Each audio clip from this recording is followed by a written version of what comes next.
Alrighty, Shabbat Shalom. Shabbat Shalom. And Shabbat Shalom to those who will be watching this with us later. I have a message I've been working on since we came back from the U.S., and I didn't really plan on giving it over here. I didn't think I'd give this for another couple of weeks, but I felt inspired by our group to give this today before you leave. And because, like I said, it's going to be a very big change in our congregation coming up later this year. And this is the first sermon, the beginning of this. So I'm calling this the Philadelphia Experiment. The Philadelphia Experiment. I don't know if you've ever heard. There's something called the Philadelphia Experiment back from World War II, where there's a story that goes around that there was a boat that was a Navy boat from the American Navy that was in Philadelphia, and they had this technology that they were able to transport that boat, like by thought, not to transport it. And I think they even made a movie about it, but it's called the Philadelphia Experiment. This is a different Philadelphia experiment, but it will be a Philadelphian experiment, so I thought it was really interesting name to call it, and that's what I called it. Joel 2 and verse 28, I'm going to start there. Joel 2 and verse 28. And it will be afterwards, I will pour out my spirit on all flesh, and your sons and your daughters will prophesy, and your old men shall dream dreams, and your young men shall see visions. And I've been saying, I'm fully convicted that this started at YHWH in 2015. I've seen progressively since that time the congregation growing in many different ways that Yahweh has been inspiring, not the least of them being the kibbutz movement starting just a year after that. Different healings and miracles that elders have been sending me around the world. But I can clearly see that this has started, that Yahweh is pouring out His Spirit on His people. And if you remember, I gave a message a little while ago called A Message from Yeshua to You. And there's 7 messages in Revelation. And if you're part of His congregation, one of those messages is to you. So which one is it? A lot of people afterwards, we've had discussion, people would write me, and, it's almost like when we're looking at spiritual gifts, right? Which one of these to me? Do I have the gift of this, the gift of that? So one of those letters is to you. And today when we're looking at the Philadelphia Experiment, I believe that Yahweh has clearly shown me now the template to be a Philadelphia. It's something I said in those messages that we should be striving for. I know I'd rather be a Philadelphian than any of the other 6 end-time congregations.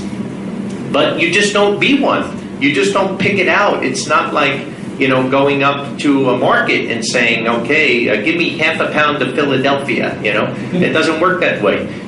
But yet now that Yahweh is showing the template, which I'm going to show you today, now it'll be really interesting. Because now we really, I don't think I really need to go over it, although I've done in messages on Philadelphia, the template for the Laodicean. I mean, that's a pretty easy template. You could see, although if you're Laodicean, you don't see it because you're blind and think you're rich and increased with goods and need of nothing. You don't know you're blind, you're miserable, poor, and naked.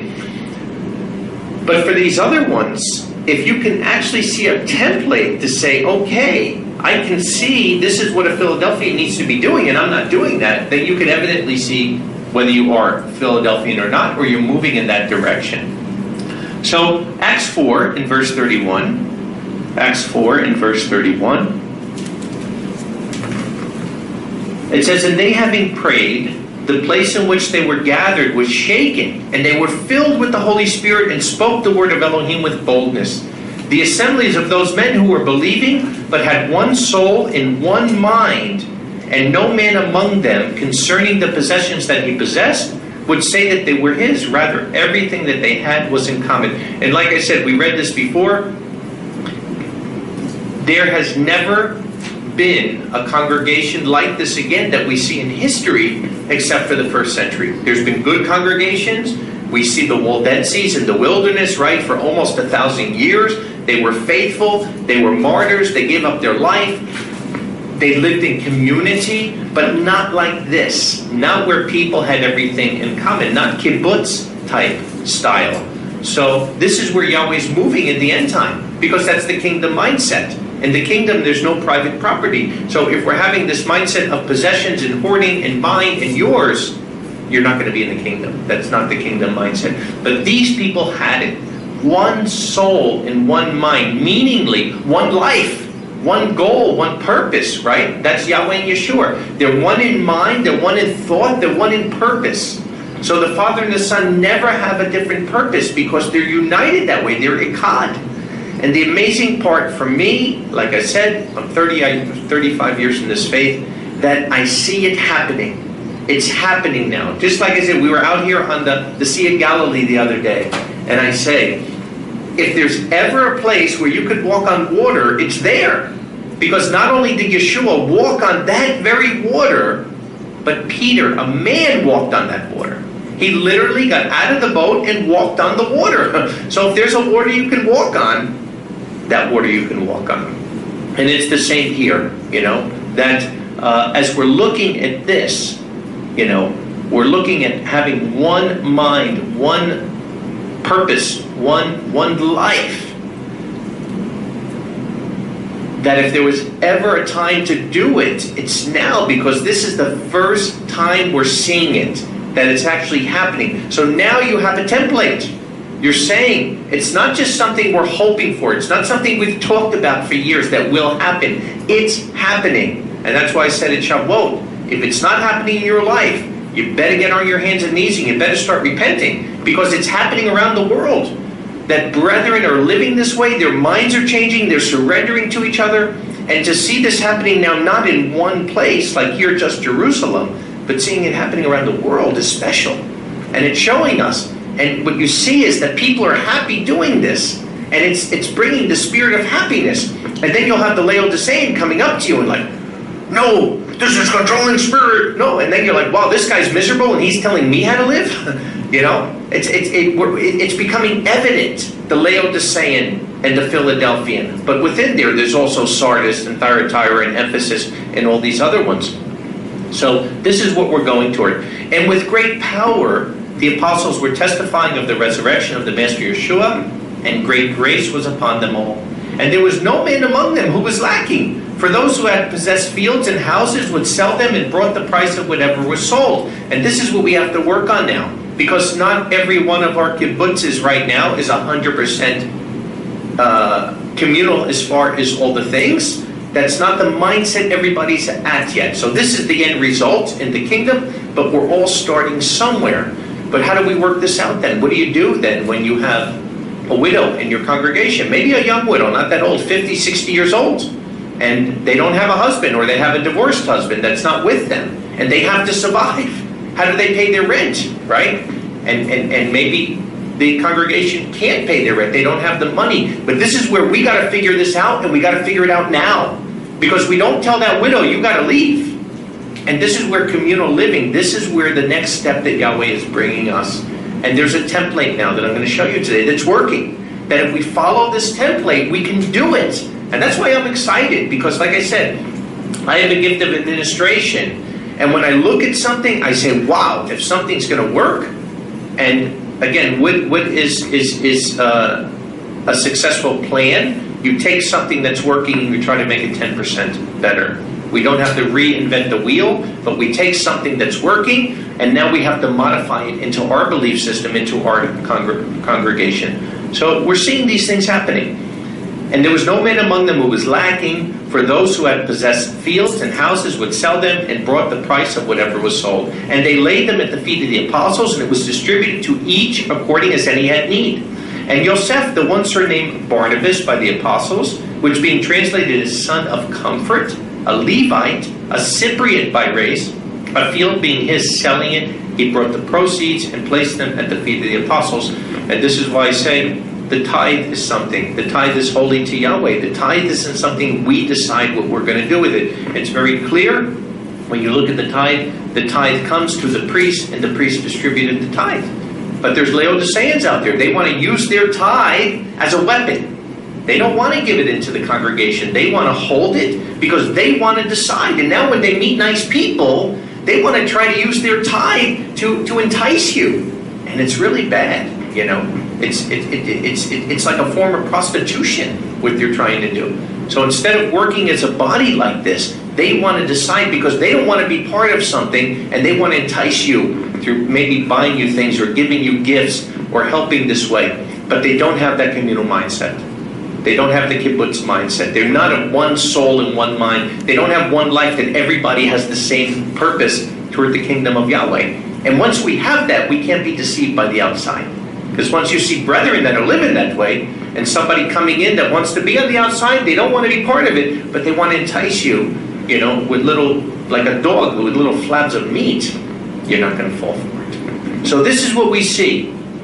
This is what we see in the first century, and now everything is first circle. Yahweh works in a circle, and now we see it happening. And like I said, we're 3 years into it, and now it's picking up steam, because now Yahweh's really bringing that vision in on what we should be doing and how to do it. So I'm excited about it, and like I said, Yahweh blessed our congregation to start the kibbutz.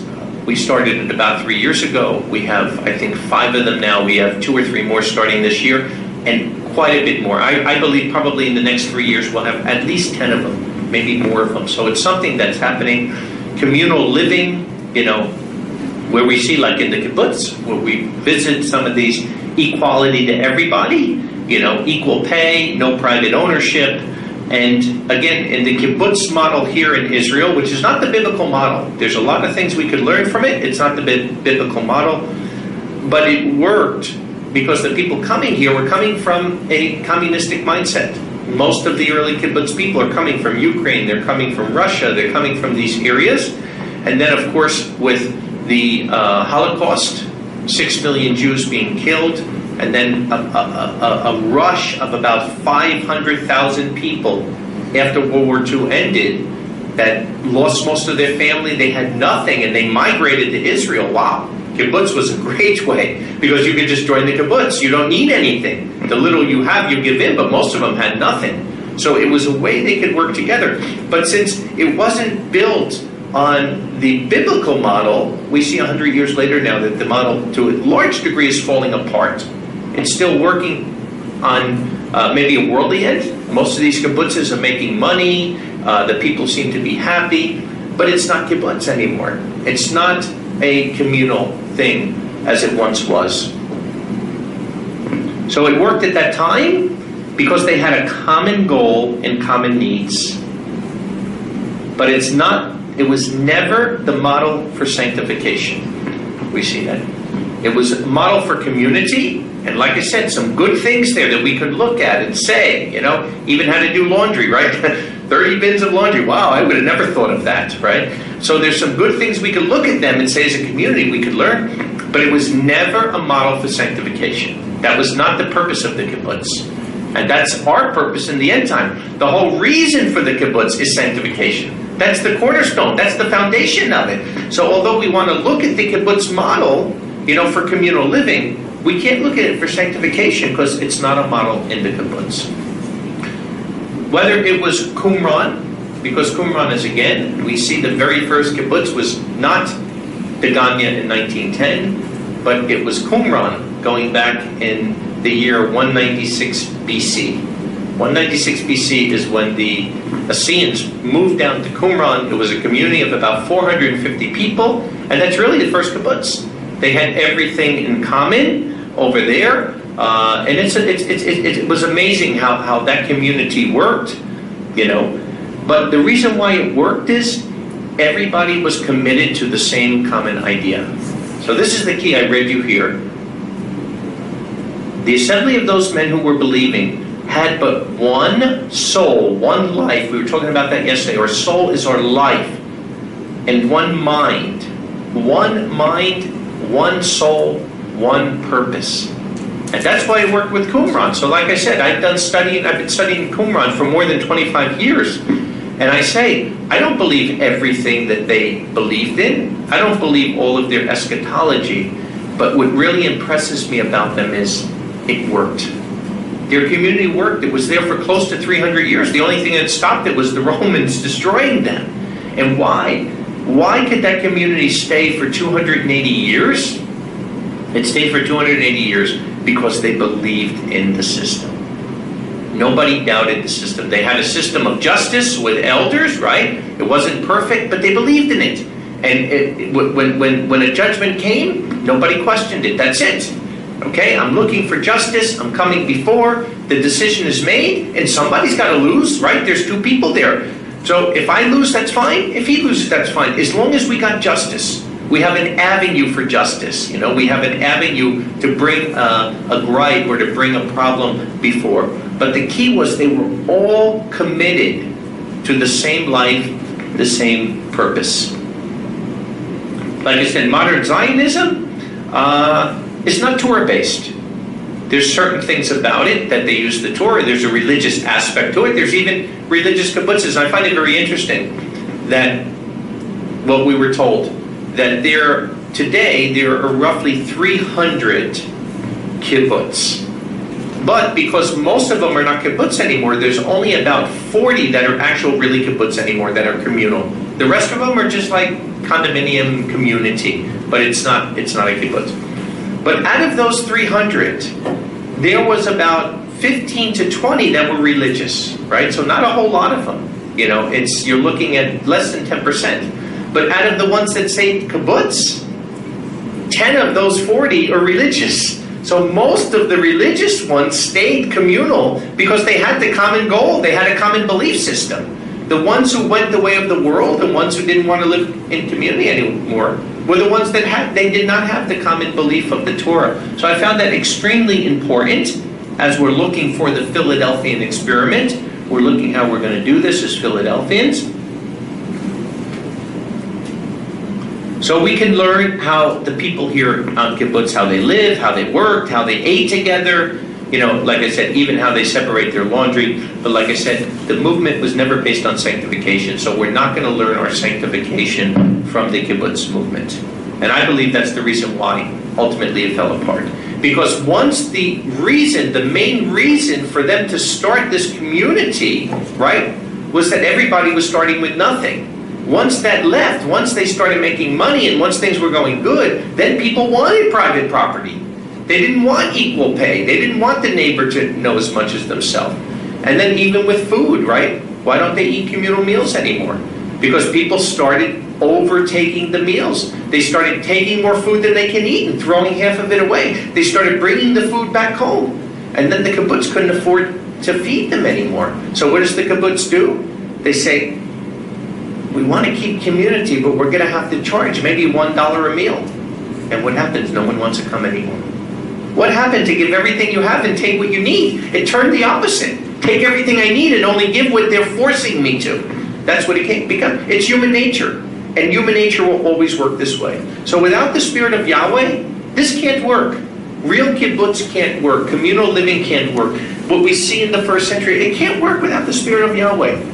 And even with the Spirit of Yahweh, every day of our life, we have to keep convicting ourselves of why we're there.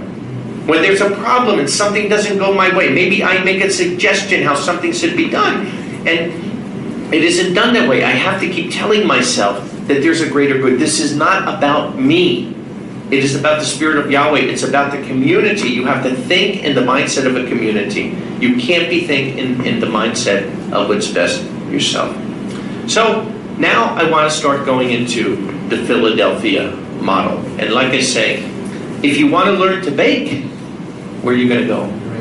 Bakery, right? You want to learn to bake, you go to a bakery. If you want to learn how to make horseshoes, you go to a blacksmith, right? So if we want to learn how to be a Philadelphian, let's go to the Philadelphian congregation. And I say, I don't know how we missed this. I don't know how I missed it. Because I'm studying it for 30 years and it's been right before my eyes, and somehow I missed it. But that's what you have to do. You have to go to the experts. You have to go to the people that are there, that are succeeding at it, and you just model them and make it 10% better. That's all you have to do with anything in life, you know. So again, I want to learn how to bake, I'm going to go to a bakery. I want to learn how to make horseshoes, I'm going to go to a blacksmith. I want to learn how to be a Philadelphian, I'm going to go to the Philadelphians. And it's right in my book. It's right in the book. So I am going to read some things from the book, because let's see who these Philadelphians are. If we're going to go to them, let's see who they are, and let's see what we need to do. So, I'm going to start on page 294. This is chapter 11, from the gates of hell will not prevail against her by me. Page 294, I'm going to be skipping around, but I'm going to read the highlights about the Philadelphians, because this is chapter 11, the Philadelphian congregation.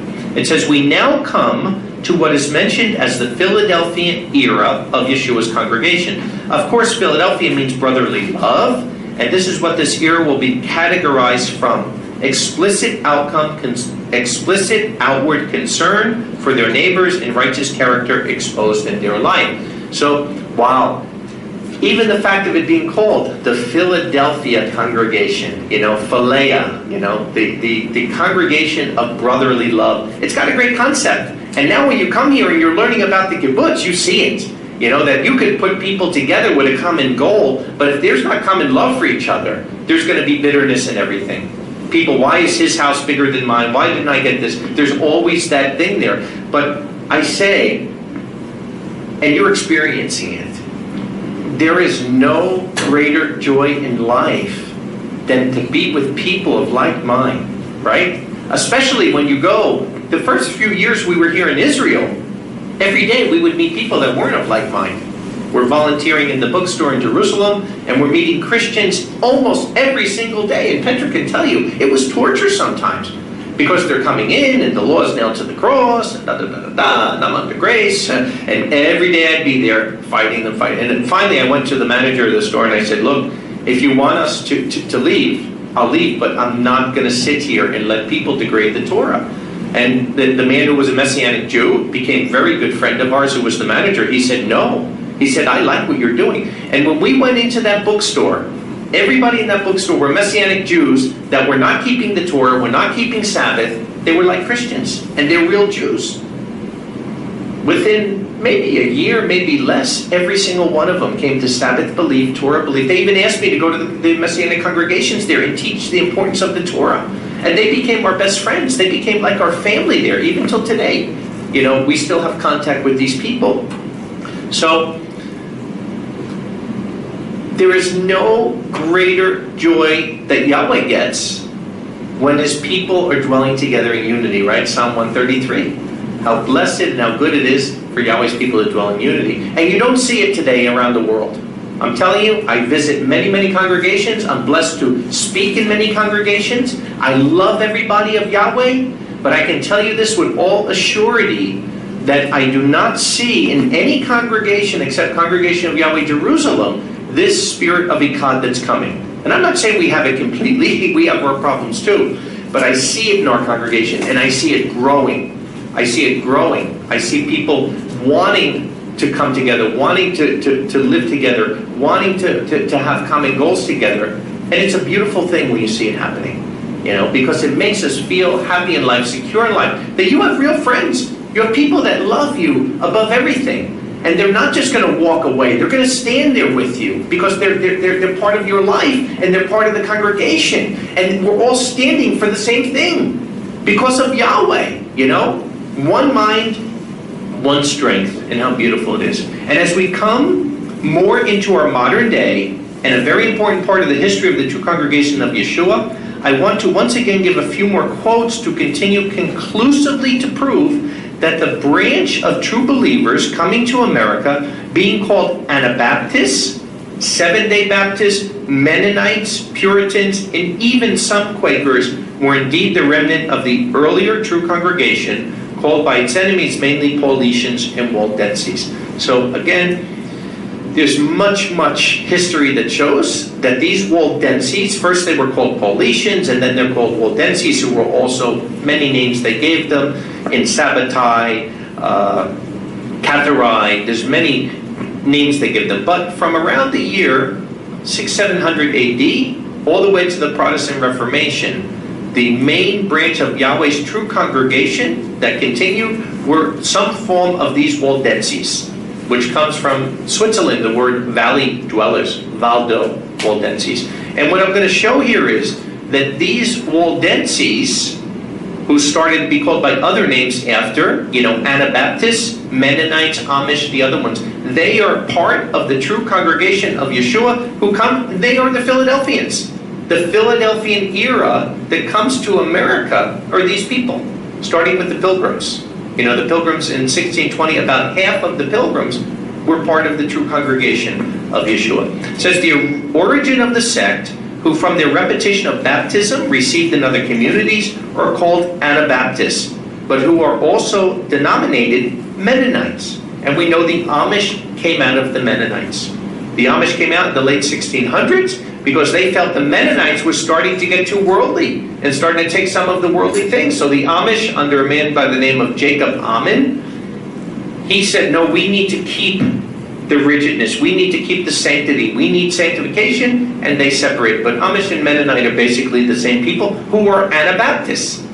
Even today, when you meet the Amish and the Mennonite, they'll tell you, no, we are the Anabaptists. What does that mean? It means that as the Protestant Reformation was coming under Martin Luther, they would not allow people that were either Protestant or Catholic that were coming into the true church to join the congregation unless they were rebaptized. And that's why originally they're called anti-Baptists, meaning in the place of baptism. They would not accept the Catholic baptism or the Protestant baptism because they did not have authority, those men, to do the laying on of hands. So the people started calling them Anabaptists. And today when you go, again, if you visit Amish or Mennonite groups, they'll tell you that we are the Anabaptists. And even today, if you come from another group and you join the Amish or join the Mennonite, you must be rebaptized because you have to have a proper baptism. The same as we have. That if you're baptized by some guy in the world who has no authority to baptize you, that doesn't mean anything. You must be baptized in the proper line that is never stopped. It's there from Yeshua laying hands on the apostles, who laid hands on others, who laid hands on others, who laid hands on others, right? And somebody in that line laid hands on the Mennonites and the Amish. They might have went another way from there, but they laid hands on the Seventh-day Baptists and then the Church of God Seventh-day, and somebody laid hands on me, and I laid hands on others. And that original line of succession from Yeshua has never stopped. And we have proof of it, as we're going to see.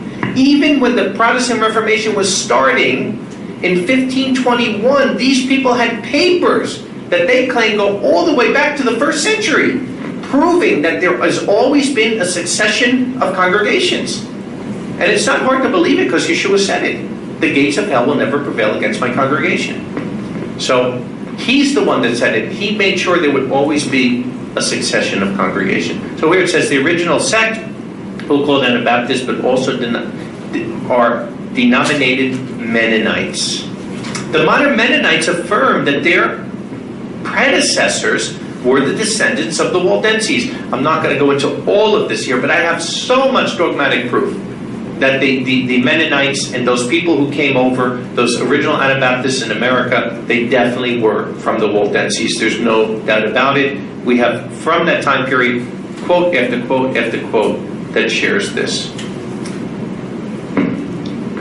The attitude of the two bodies toward the question of graveyards, the use of worship of certain forms of prayers, the singing of the same hymns, of observing Yeshua's supper, the principles in congregational buildings, the gray dress of the apostles, the itinerant preachers in the form of asking a blessing, and many other details mark the Waldenses and the Anabaptists of the same origin. It is most clear that the Anabaptists were indeed the continuation of the true congregation of Yeshua that started in 30 AD and continued into that time period as well as today. They even had a letter professing that they were a link in a chain to a progressive continuation of the one congregation of Yeshua from the time of the apostles. And here's the quote. The Baptists of the Reformation claimed they had an ancient origin ere it went so far as to suggest a succession of congregations. This claim was put forth by them at the very beginning of the Reformation in 1521 AD. An old letter is in existence, founding, it's called Successio Ante Baptistica. The letter bears its own date as that of the Swiss Brethren, written to the Netherland Anabaptists, respecting their origin a year before Anno 1522. The letter is particularly important since it shows that the Baptists, as early as 1521, claimed a succession of congregations. The author of the Successio Anabaptistica of the Anabaptists says, I am dealing with the Mennonites, or Anabaptists, who pride themselves as having the apostolic succession. That is the mission of the extraction from the apostles. And even today, when you go to these groups, they'll tell you this. They feel that they are part of the original congregation. This was one of the main reasons that their detractors were calling them Anabaptists, as since the Protestant Reformation was now here, and many Protestants were joining the true congregation of Yeshua, they were not allowed to join the congregation without having true repentance and being re-baptized by the proper ordained elders, who had the authority to do so with the laying on of hands through the unbroken chain of succession coming from Yeshua and the apostles. Anabaptist was a slang of the original anti-Baptist, and anti means in the place of. As a new convert had to be re-baptized in the place of the false baptism, which would not have given them the Holy Spirit of Yahweh, as we have shown earlier in the book. Only a proper ordained elder has the authority to lay the hands and transfer the Holy Spirit during baptism. The fact that they had an official letter in 1521 stating their succession from the apostles is quite convincing of their claim of an original chain of ordination all the way back to the apostles. The Mennonites are descended from the tolerably pure evangelical Waldenses who were driven by persecution into various countries, and who during the latter part of the 12th century fled into Flanders and into the provinces of Holland and Zeeland, where they lived simple and exemplary lives in the villages as farmers, in the towns by trade, free from the charge of any gross immoralities, and professing the most pure and simple principles which they exemplified in holy conversation. They were therefore in existence long before the Reformed Church of the Netherlands. We now have seen that the Baptists, who were formerly called Anabaptists, and in later times Mennonites, were the original Waldenses, and who have long in the history of the congregation received the honor of that origin. On this account, the Baptists may be considered as the only Christian society which has stood since the days of the apostles. So wow, and it's interesting because when you read about the Waldenses and you see the Waldenses kept simple dress, the Waldenses stayed sanctified, the Waldenses were very modest people, and we were blessed. We went to a 15th century Waldenses congregational building. And the first thing that hit us was no pictures on the walls. Very, very modest building, no pictures on the walls. And today, these Mennonites, these Amish, they're still here today. So they're not in a history book just 400 years ago. These people, for 400 years now, from this time, the original Philadelphians are alive today, still living this way. Now granted, they lost some things. They decided this time, because of pressure with the Sabbath, they gave it up. Even the Waldenses did.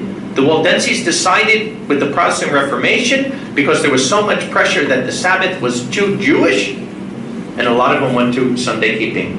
There was the remnant that kept it. The remnant that came over, these Mennonites, they were Sabbath keepers. They were not Sunday keepers. And I would love if Yahweh would open up the door for me to have a conference with these leaders of the Amish and the Mennonites. I would love to just have an hour with them and share with them their history. I was blessed to do it with the Waldenses, and they agreed with me. They knew it. They knew that this was their history. And they said it's even a conflict today among them because they've given up on a lot of those things.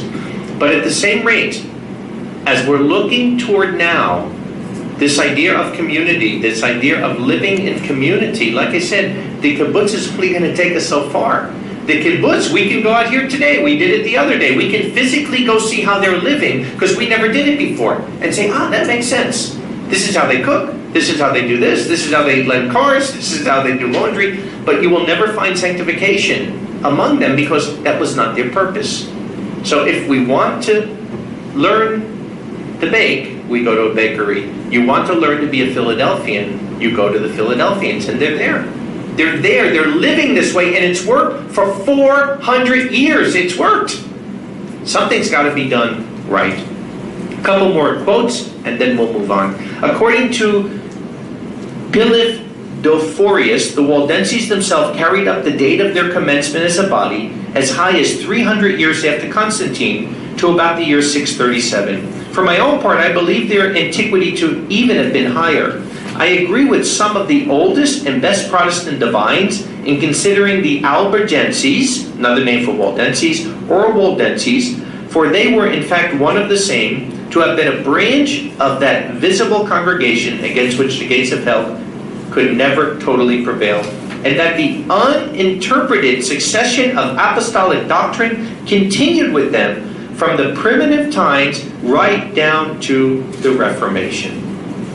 Of the Baptists or Anabaptists, it may be said that they were not reformers. These people, comprising bodies of Christian believers known under various names in different countries, are entirely distinct and independent of the Roman and Greek churches, and have an unbroken continuity of existence from apostolic days down through the centuries.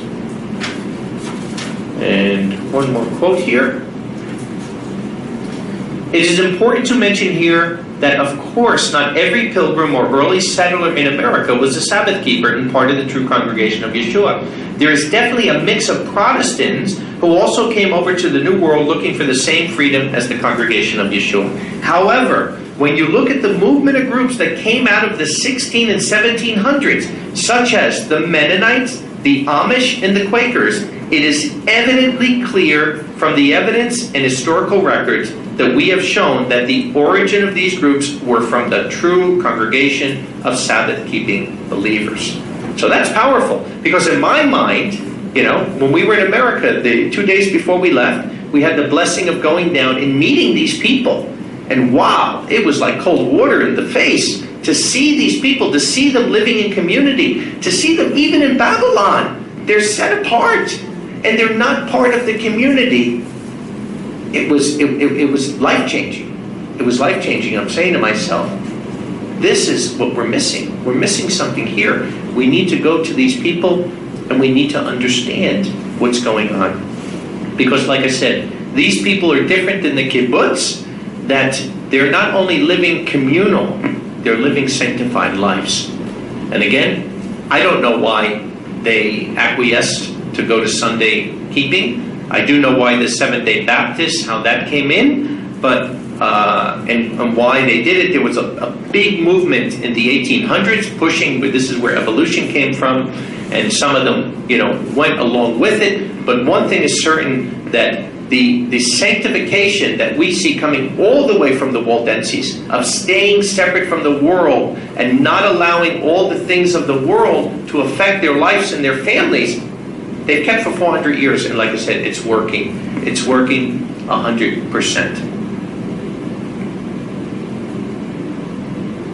The Amish and the Mennonite groups differ from the kibbutz. They have a sanctified life away from technology, worldliness, worldly education, anything dealing with politics, and they've kept family values for more than 400 years. And like I said, I keep saying to myself, how could I have missed this? How could I have missed it? But you know, I look back at my life, and one of the best blessings I have in my life, when I was training to be an elder, and I was a young man in my 20s, I used to go out with one of the other Church of God elders, and we would go and we would visit widows. And I loved it. You know, the widows are thinking you're coming and checking on them. Oh, thank you for coming. I'm like, no, you're doing me a favor. I'm a man in my 20s, and I'm meeting women that were born in the 1800s. And on their walls is pictures of their husband and this, and they're sharing their life. And you're hearing, and then they're telling about their grandmother who was born before Abraham Lincoln was killed. And it's like, wow, to get that firsthand, I'm so appreciative, because I know now, in the year 2018, there's nobody alive that was born in the 1800s. So now, they're only memories, but boy, am I glad I have those memories. And as a child, I used to like to go with my grandmother. She was born right at the turn of the century. My grandfather was born in 1892. And I used to love to go and talk to her, because the same thing, it's helped my mindset and where I am today. But when we met these Amish people, it hit me.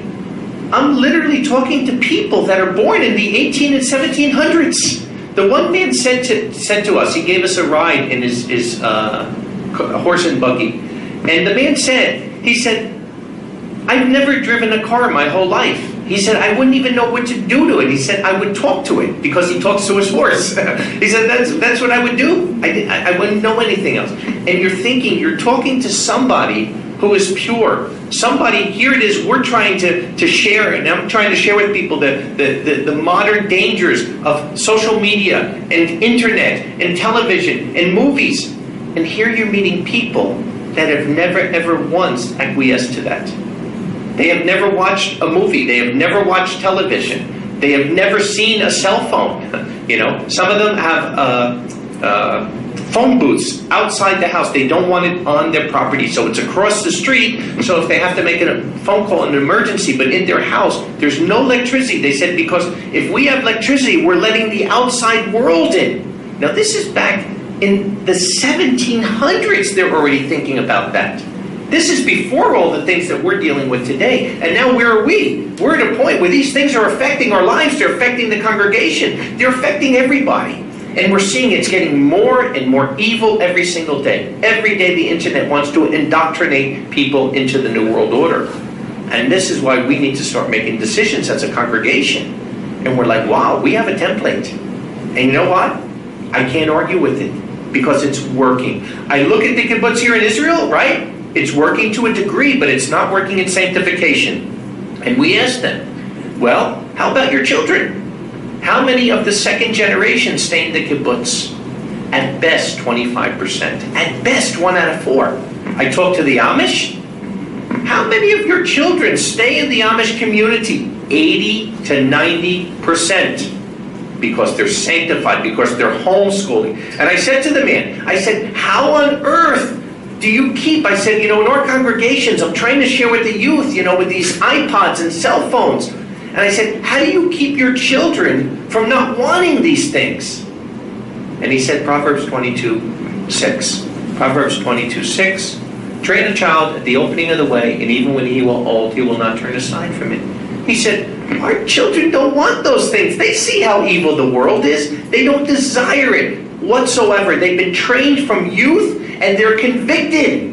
That's the purpose. I can't sit here and try to convince people to get off the internet if you're not convicted to how evil the internet is. Right? It's like me sitting here trying to tell you, don't lie, don't be liars. I don't have to convince you. Why? Because you're convicted that lying is sin and lying is evil. And you've got to get the same conviction against things like the internet. That it's not something of Yahweh, it's something that's wicked. Because you know what? A good thing can come from a lie.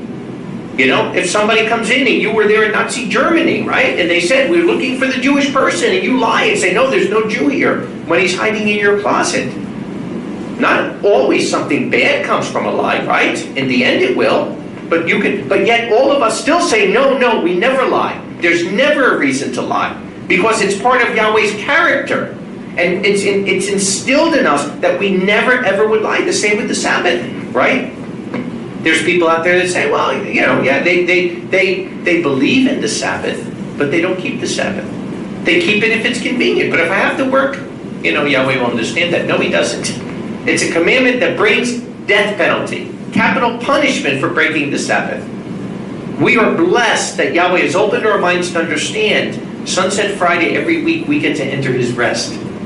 We get to enter a form of the millennium. Our mind gets to leave and we get to enter his rest, and we understand it. And if you do, you'll never get shaken with it. I know there ain't a person on this world that can ever convince me to break the Sabbath. For any reason, of course, unless it's life and death. The guy's house is on fire behind us. We're going to go there and we're going to help them. But I would never work on the Sabbath. I wouldn't break the Sabbath because it's part of my character. And we have to start getting the same things. And that's why the Amish, they're doing the same thing 400 years. Why aren't they evolving to get iPods and internet and all these things? It sure would make their life easier in a lot of ways. Because they are so convicted as a people. And they see that their way worked. That there's no way. You're wasting your breath to try to tell them these things. You will never ever get them to change that way. Because they see their lifestyle is of Yahweh and they have scriptures. You start asking them, they're going to give you scripture on why they're doing something a certain way. And they believe it. They're convicted in it. And we have to get that same conviction because that is the model. That's the it's not an analogy. They are the Philadelphians. Now granted, something if I was ever had the blessing of giving a sermon to them, I would share with them on why they lost their baton. That, because they gave up the Sabbath and they gave up the holy days. You lost your baton, yet at the same rate, because they kept their sanctification, Yahweh still blesses them. And they remind me of the modern day Rechabites, right? Let's go to Jeremiah 35. Jeremiah 35. They're like the modern day Rechabites.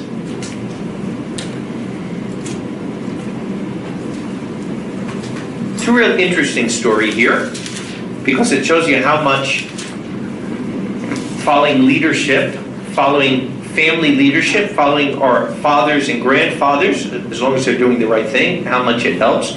But Jeremiah 35, 1 through 2 says, "And the word which was to Jeremiah from Yahweh in the days of Jehoiakim, the son of Josiah, king of Judah, saying, Go to the house of the Rechabites, and speak to them, and bring them to the house of Yahweh, into one of the rooms, and give them wine to drink." So here it is with these people. They were Kenites, who come from the Moabites, from Jethro, right? So they're not Israelites, and yet they helped Israel, so Yahweh blesses them. And now he tells them, go there and tell these people to drink wine. There's only one problem. Their forefathers told them, don't drink wine. And even though it's not restricted in the Bible, there's no way. My father told me this, and his father told him that. There's no way you're going to get me to go against my forefathers. Wow, if we can instill that one thing in our children, how much would the world change? That our children, even if we're not there, that they would never ever change because they saw our character and they knew that their parents and their grandparents were right. How much more? So let's see what happens here. Verse 5. "And I set bowls and cups of wine before the sons of the house of the Rechabites. And I said to them, drink wine. And they said, we will not drink wine. For Jonadab, the son of Rechab, our father, commanded us, saying, you shall not drink wine, you nor your sons forever. And you shall not build a house, nor sow seed, nor plant a vineyard, nor shall there be anything to you.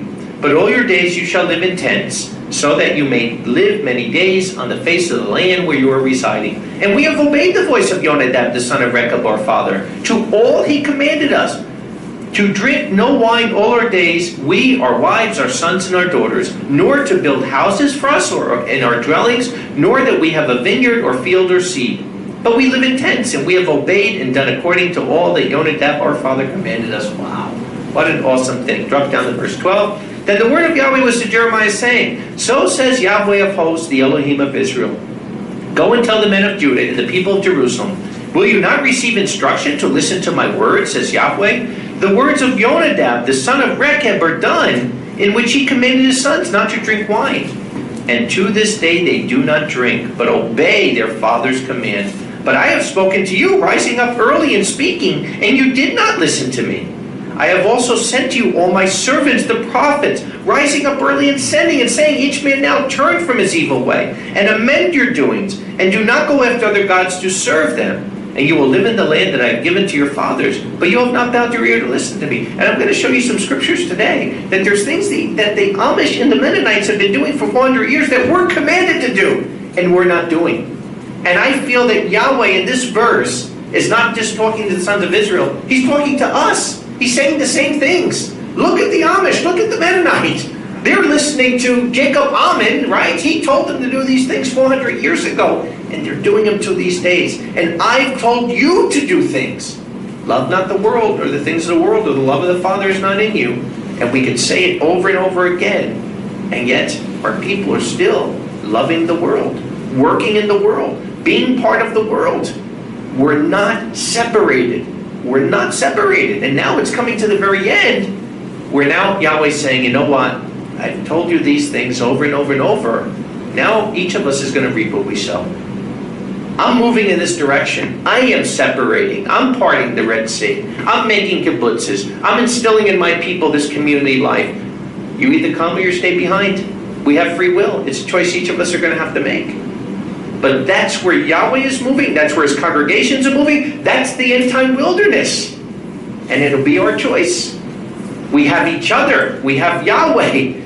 And it's working. The same as it's working with the Amish. It's working in our congregation for the people that are doing it. Now it's our choice. Where are we going to go from here? Do we stay in the world and bring this this Laodicean mindset of thinking that everything is great simply because I keep the Sabbath and I don't eat pork and I keep the feast days? Or are we ready to move to where Yahweh wants to bring us? Are we ready to really lose ourselves, love our neighbor as ourselves, be ready to give anything I have that someone needs more than me? Take it. I want you to have it because you need it more than me. And we see it already. We're seeing the results, that it's working for that. He says, because the sons of Jonadab, the son of Rechab, had stood on the command of their fathers, which he gave them, that this people has not listened to me. So Yahweh Elohim of hosts, the Elohim of Israel, says this, behold, I will bring on Judah and all the people of Jerusalem all the evil that I have spoken against them, because I have spoken to them, but they did not listen. Yea, I have called to them, but they did not answer. And Jeremiah said to the house of the Rechabites, so says Yahweh of hosts, the Elohim of Israel, because you have obeyed your father Jonadab's command, and have kept all his commands, and have done according to all that he's commanded you. So Yahweh of hosts, the Elohim of Israel, says this, Jonadab, the son of Rechab, shall not have a man cut off from standing before me all those days. And I look and I say, that's why I believe these Mennonites and these Amish are blessed. Because Yahweh is honoring the fact that he's not honoring the fact that they gave up the Sabbath and gave up some of these things. He's honoring the fact that even after they lost their baton from being part of the true congregation, they kept their sanctification, never changed. They kept their sanctification, never changed. And something that Yahweh is honoring. He's honoring their commitment. 400 years, the way it's worked is because they're convicted. And that's why I said that if, as a people, if we are going to move to real sanctification, we got to get convicted. We got to realize that this is where Yahweh is moving and that we need to change and we have to be convicted. I asked one of the older Amish men,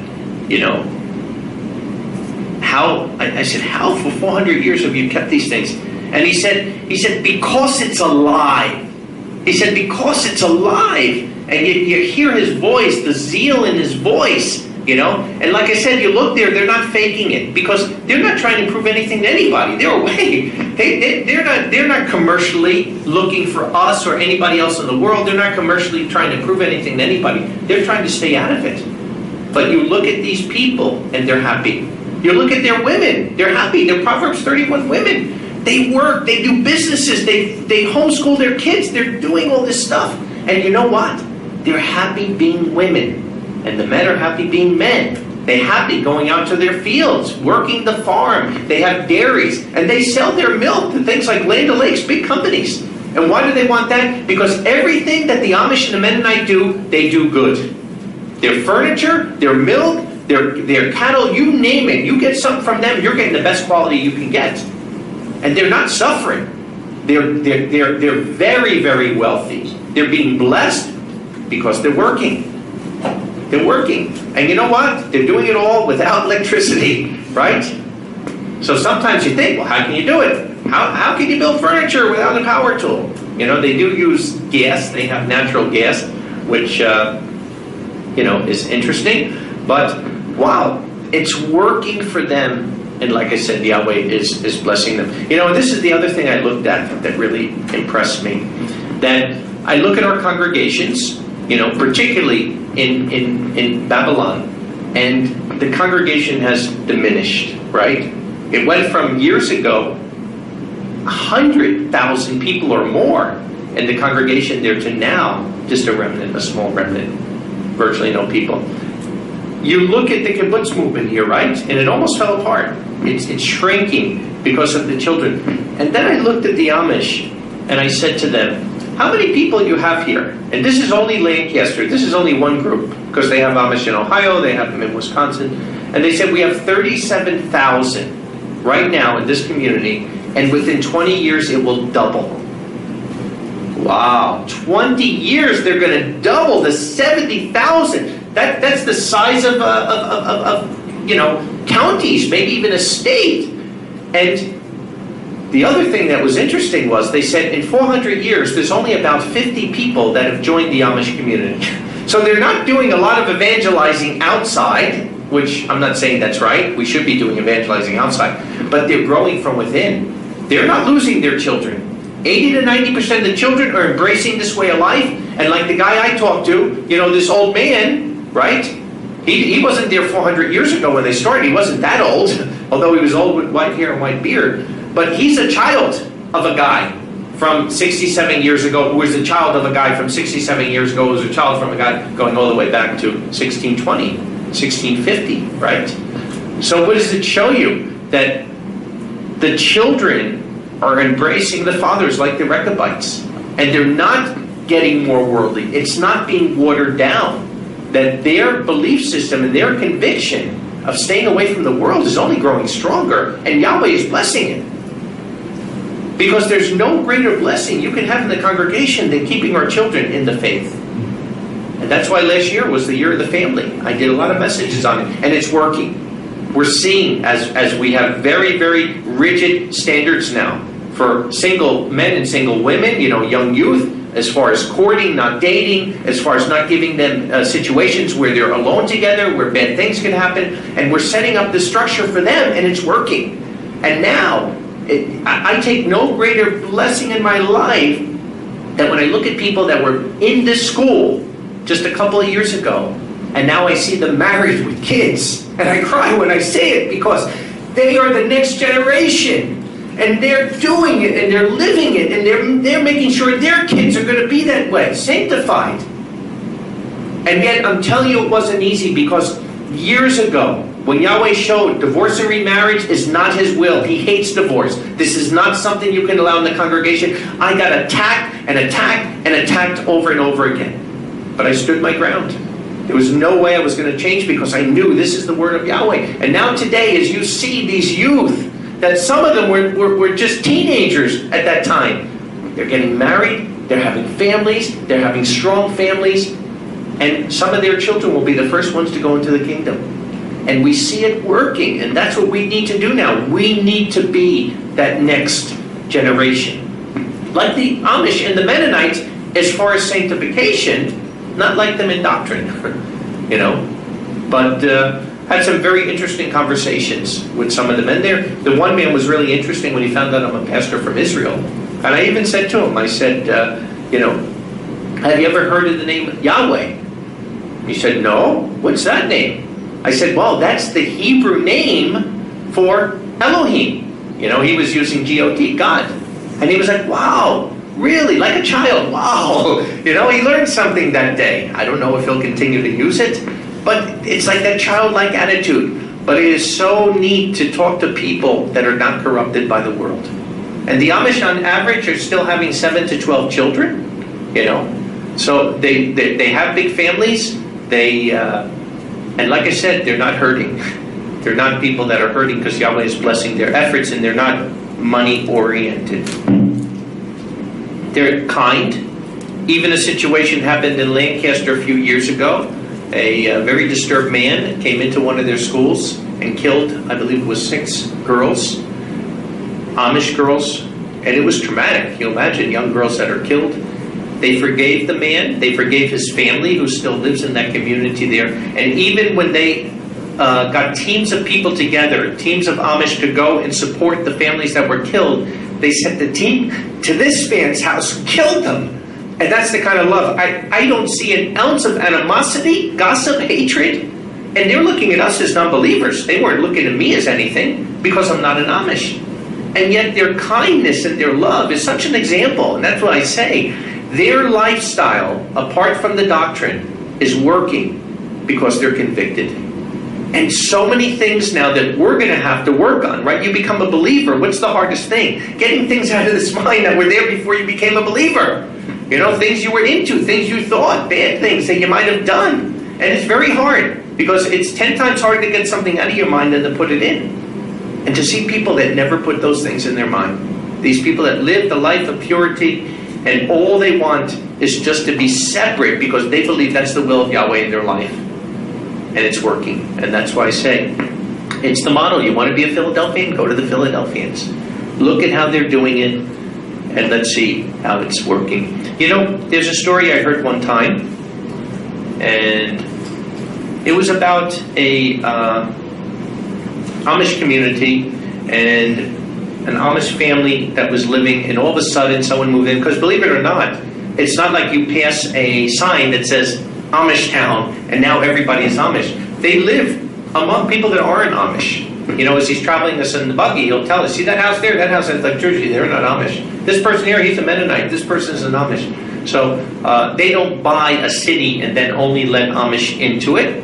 So there's people that live there that are not Amish. And it's a really interesting story because the Amish family is sitting on their porch and they're watching this family come in from California, and they're having all this stuff, you know, and the children are watching, and they're bringing in the televisions, and they're bringing in the air conditioners, and they're bringing in all of these electronic things, and all these gadgets, you know, and all these games, and they're just watching and looking, and then all of a sudden, after they finished bringing everything in, their refrigerators and their wash machines and all of these fancy gadgets that they had, the Amish man walks over to the new neighbor, and he says, I just want to let you know, I saw all of these wonderful things you were bringing in there. If they ever break, if you ever have a problem, you know, come to me, I'll help you. The man kind of looked, he said, I thought you were Amish. He said, I didn't think that you knew how to fix these things. He said, oh no, I'm not going to fix them. I'll teach you how to live without them. And it stuck with me. For 30 years I heard that story. Because that's what we need now. We need someone to teach us how to live without them, you know? And we lived. The internet is not something that's 100 years old. 20 years ago, we lived without it. And you know what? Life was pretty good. I remember as a child going out and playing with friends. Actually, in the summer, I'd go out from 7 in the morning till 7 at night till my mother's screaming down the street, come on, it's dinner time. And actually playing with people. And not just being inside on video games and all this stuff. We had someone who's like a second cousin to us, and when we were visiting a couple of years ago, this boy was there at this video game, and they're trying to talk to him. He's about maybe 8, 9 years old, and he's not answering. He's just like hypnotized. And then the mother laughed and said, "Oh, he could do that all day for 7 hours." And I'm thinking, "Oh my, wow, how horrible is that? You know, what are you breeding here?"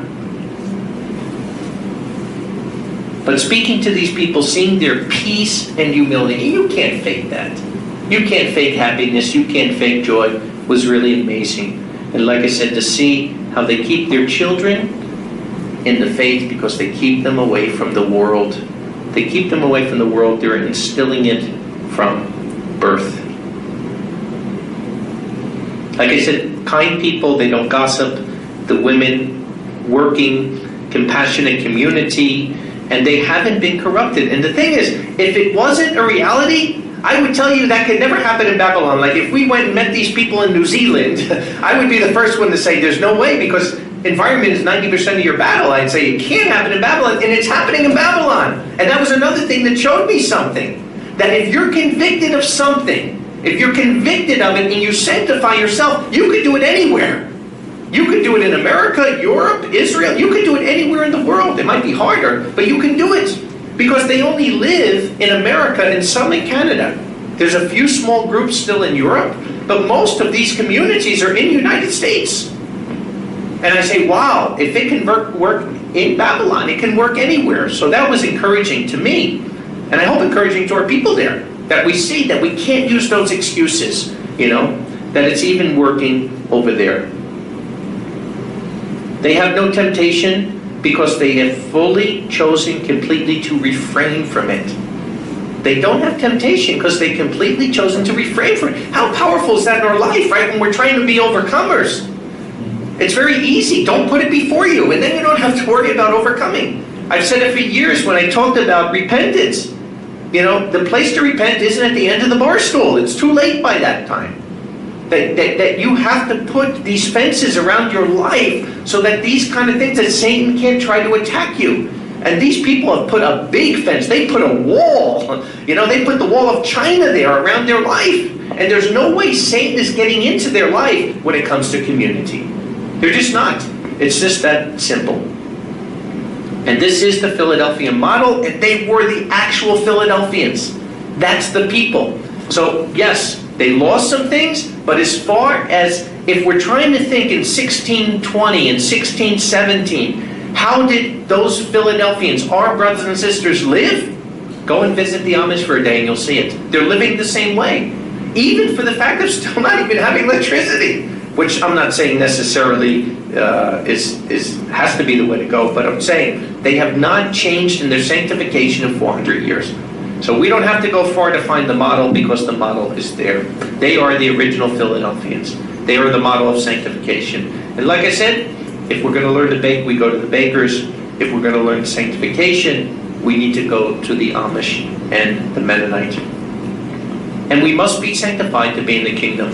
In the remaining time I have, I just want to go over some scriptures here that are commandments to us. Some of the things that these people are doing are actually commandments to us, so we need to take this serious. 1 Corinthians 1 and verse 25. 1 Corinthians 1 and verse 25 says, because the foolish thing of Elohim is wiser than men, and the weak thing of Elohim is stronger than men. For consider your own calling, brethren, that there are not many wise according to worldly things, not many mighty, not many of noble birth. But Elohim chose the foolish ones of the world, that the wise might be put to shame. And Elohim chose the weak ones of the world, so that he might put to shame the strong things, right? Many people would say the Amish are weak. People go there because they're like freaks to them. They want to go and look at these freaky people, right? That are riding a horse and buggy and wearing a cap. No, they're not freaks. They're not freaks. They're the people that are living the sanctified life. And Yahweh has chosen those of humble families in the world, and the lowly, and them that are insignificant, in order to belittle them who think themselves important, so that no flesh might boast in his presence. But you also belong to him through Yeshua Messiah, who was made to us wisdom from Elohim, both righteousness and sanctification and redemption, so that even it has been written, he that glories, let him glory in Yahweh. You know, a few years ago we had a young man who was from the Amish community who joined our congregation. And you know, at that time I really thought to myself, wow, this person left a congregation that was fully sanctified, fully doing these things, because he saw the truth in us. And it made me feel good, because like I said, they're living more sanctified than us, but this young man, even that he turned away, because he knew that the things of Yahweh, you got to follow the truth. And it really made me have a lot of respect for that young man, you know, that he gave that stuff up because he was following the truth. And now I see, do we really got to make a choice? Can we follow the truth and still keep the sanctification? Is it a choice? You know? And it's something we need to look at as we're going forward here. Titus 2. Titus 2. In verse 1. He says, but you speak things which become sound doctrine. Teach the older men to be temperate, sensible, pure, sound in faith, in love, and patience. Teach older women likewise to behave as becomes the worship of Elohim, not false accusers, not being enslaved by much wine, but to become teachers of good things, that they might train the young women to be modest, to love their husbands and their children, to be discreet, chaste, good homemakers, good, obedient to their own husbands, so that the word of Elohim may not be blasphemed. Likewise exhort the children to be modest, holding forth yourself as a pattern of good works, about all things in doctrine, in purity, sensibleness, incorruption. Choose sound words that are instructive, so that no man can point the finger of scorn at us, that he of opposition may be ashamed, having nothing bad to say about you. And like I said, they got the model of this. They're living this way. When you look at why they don't wear makeup, they don't wear jewelry, they wear, you know, pretty plain clothes, because they don't want their life to be filled with vanity. They don't want their life to be filled with vanity. They want their life to be filled with Yahweh. And these are things that we look at. Genesis 1:26, we talked about this before. Elohim said, let us make man in our image according to our likeness. Yahweh made us in his image, and now we have to grow in his likeness. And if we're going to grow in his likeness, you know, you got to look at the model that Yahweh put out there. It's not the model of the world, because it says, whoever is a friend of the world is an enemy of Yahweh. Every single thing out there today is just being magnified. It's satanic. It is the most satanic society we've ever seen, and it gets worse by the day. To think, you know, and I'm not that old, I'm 53, but for me to think that I would live in a time where out there in society that it would be publicly accepted that it's just as good for a man to marry a man as to marry a woman. It is the most unnatural, perverted thing you can ever think of. There is no family. There's no family in history anywhere that you could look that two men are living together and have children. That is not our history of human beings. Never mind our history as believers. There's no model of that anywhere except Sodom and Gomorrah. It's only a model of destruction. It's a model of rebellion. And it's a terrible model. And that's the world we're living in. Everything of the model of the world is getting worse. It's getting worse. It's getting worse. And until the time that Satan will take his seat, unfortunately, not that far from here in Jerusalem for 42 months. And that's why now that time is not that far down the road, and Yahweh is inspiring me big time. Get my people ready. We need to start working. We need to get ready. We can't wait for the last minute. We got to start making provisions because his kingdom is there. He's on his boat. He's on his way over. We need to be preparing, and we need to do it now. Leviticus 11:44 says, "For I am Yahweh your Elohim, and you have sanctified yourself, and you have become holy, for I am holy. And you shall not defile any persons with swarming things." So very clearly, I am Yahweh your Elohim, and you have sanctified yourself, and you have become holy, for I am holy. Yahweh is Kodesh, we need to be Kodesh. And we need to see, will we separate from this world, or will we be part of the world? This is the time that we have to look at every aspect of our life. And that's what makes community so great, because it makes it so easier for us. I know for myself, if I'm coming into the world like I did as an 18-year-old worldly kid when I came into the truth, if I didn't have a congregation there that was even semi-sanctified and separated, I would have never made it. I'd have nothing to compare it to. And I had people that were there that were living this way of life for 20, 30 years, elders that were there for 20, 30 years. And I wanted to exemplify them because I saw my way of life isn't working. I got to go to that way of life. And this is why communities, we can set these little communities and kingdoms up around the world as refugees for in Israel they had years back the cities of refuge, right? They had 6 of them, cities of refuge here. These will be little cities of refuge for Yahweh's people all over the earth. And as new people come into the faith, right? And here it is, that they're new and they're weak and they need strengthening. We can bring them into one of our cities of refuge. And it'll be a city away from Satan, that all over the world we can have these things in preparation for the kingdom of Yahweh. Because like I said, when the kingdom comes, you got to be ready to work from day one. Yeshua is not going to take the time of years to retrain us once the kingdom comes. That's what our life is for now. When that kingdom comes, we need to be ready to start from day one. 2 Corinthians 6 and verse 14. 2 Corinthians 6 and verse 14. "Do not unite in marriage with unbelievers. For what partnership does righteousness have with lawlessness? And what fellowship does light have with darkness? And what agreement does the Messiah have with Satan? Or what part does a believer have with an unbeliever?" And it's not just marriage. This is marriage. It's anything that we're conforming with the world with, that he's telling us we need to separate. And what harmony has the sanctuary of Elohim with idols? For you are the sanctuary of the living Elohim, as it is said, "I will dwell in them and walk among them, and I will be their Elohim, and they will be my people. Because of this, come out from among them and be separated, says Yahweh, and do not touch the unclean thing, and I will receive you." Come out from among them and be separated. That's what we're doing. That's what the whole community thing is about. That from the head to the toe, it is sick now. Society is done. It's not turning in another direction. It's getting worse by the day. And if we don't start now, it's only going to make our life worse later.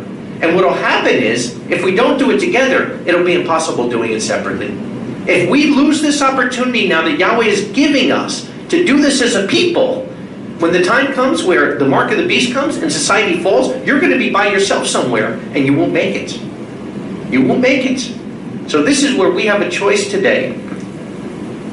To be doing what Yahweh is leading, or to, again, reap what we sow later. Come out from among them and be separated. This is where Yahweh is leading. This is a direct command. And the only reason we wouldn't do it is if we love the world too much. Why wouldn't we do that? Why wouldn't we separate from evil unless we love the evil too much? And all the things that are there of the world, we really have to think, like I say, either you're influencing them or they're influencing you.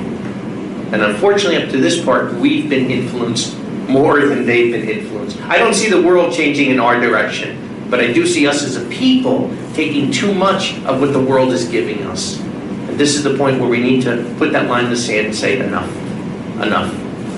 I'm doing it for me, but I'm doing it more for my family and the children, and I'm doing it for your children and your children. We have to do this for that generation. And like I said, think of the Qumran people. They had a philosophy, they had a theology. It was wrong, but this is what they believed and were convicted of. That when they went down to Qumran in 196 BC, they were believing the Messiah is not coming for 100 years. There has to be another 40 years in the wilderness. There has to be 20 years of the righteous priest. There has to be 40 years of war and wandering. So they're going there not thinking the Messiah is coming. We got to get ready. We're thinking it's happening soon, right? They're going thinking there's 100 years. Well, why go then? Why not wait 80 years and go? Because they knew the Messiah would not come unless there was a righteous generation that came up. So they went for their children and the grandchildren. But we're doing the same. We got to do it for our children and the grandchildren. Because remember, when Yeshua returns and we're made spirit being at his return, you know, those children we're raising now, and who knows, maybe our children will be old enough that they'll be part of the first fruits. Maybe it'll be our grandchildren. But there's going to be a young generation that will go into the kingdom as human beings. And they are going to be those first leaders physically in the kingdom. And our responsibility, it's a big responsibility just raising heirs for the kingdom. But to think now that we are the generation that will be raising those first youth in that kingdom it's big. It's a great responsibility. But this is why we have to start doing it. 1 Thessalonians 4. 1 Thessalonians 4.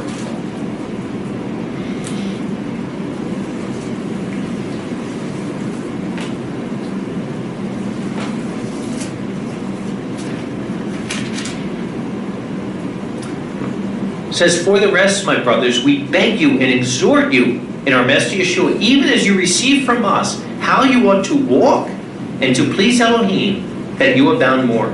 For you know what commands we gave you through the Master Yeshua. For this is the will of Elohim, your sanctification, that you abstain from fornication. For each one of you know how to possess his vessel in sanctification and honor, not in passion or lust, even as the nations do, not knowing Elohim.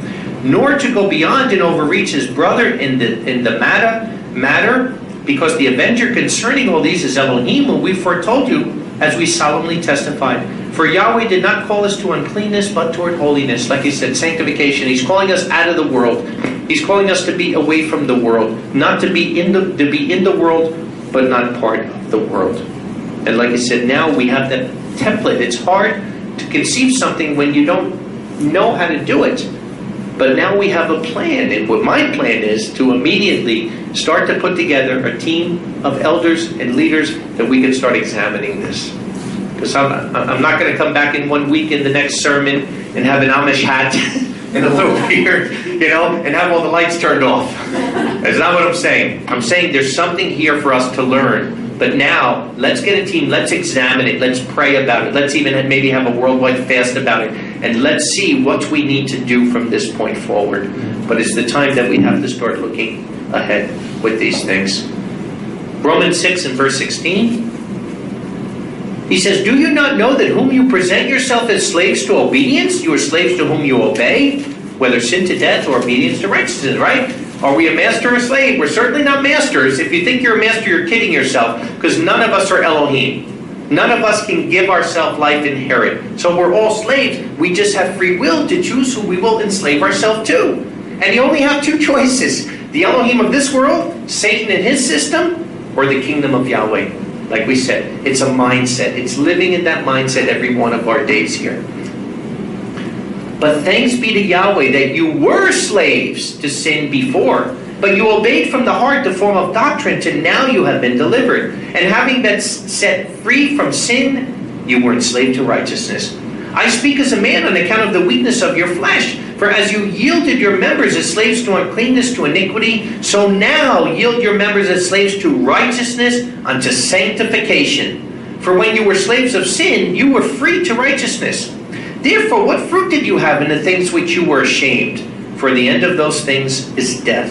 But now, having been set free from sin and having been enslaved to Yahweh, you have fruit unto sanctification and the end everlasting life. And I say, what fruit do you bore in the world anyway? Right? Working in the world, having all this torture in the world, did it make you a millionaire? Did it give you all the physical things you wanted? Did it give you peace in your heart? Are you happy? No, of course not. The world will never give you those things. Some of the most richest, successful people in this world, according to the world standard, like in Hollywood, are the most miserable people in the world. You know, they're the most miserable. They don't have good families or marriages. They're unhappy. You see a big thing of suicide being committed now by famous people because that way doesn't work. And Yahweh has freed us from that. And now, we can really have happiness in our lives because we need to do it according to the template. 2 Timothy 2 and verse 1. Then my child, you be empowered by grace in Messiah Yeshua. And what things you heard from me through many witnesses, commit these things to faithful men, such as will be competent also to teach others. Then you suffer hardship as a good soldier of Yeshua Messiah. No one serving as a soldier entangles himself with the affairs of this life, so that he might please the ones having enlisted him, right? Are you a master or a slave? Are you pleasing your master? We're soldiers in the army, so you're not going out in somebody else's army. No. No one who serves as a soldier entangles himself with the affairs of this life, so he might please the one having enlisted him. And also, if anyone competes, he is not crowned unless he completes lawfully. It is right for the laboring farmer to partake first of the fruits. Consider what I say, for the Almighty will give you understanding in all these things, right? So this is what we have to look for.